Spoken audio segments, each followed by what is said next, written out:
এই বিজয় আসলে কার? বাংলাদেশের বিজয় নাকি ইন্ডিয়ার বিজয়? কেন এই প্রশ্ন আসে?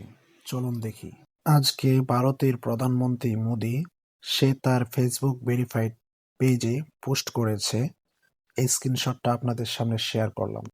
সেখানে সে লিখেছে, বিজয় দিবসে আমরা স্মরণ করি সেই সাহসী সৈনিকদের, যাদের অসীম সাহস, ত্যাগ ও দৃঢ় সংকল্প ১৯৭১ সালে ভারতের ঐতিহাসিক বিজয় নিশ্চিত করেছিল।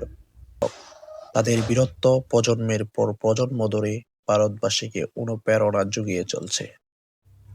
এর থেকে কি বোঝা যায়?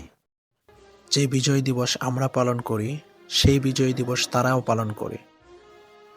এর কারণ, আমাদের বিজয়ে আমাদের যতটুকু লাভ হয়েছে, এর চেয়ে বেশি লাভ তাদের হয়েছে এবং হচ্ছে। এই বিষয়ে আপনার মতামত কি? অবশ্যই কমেন্ট বক্সে জানান।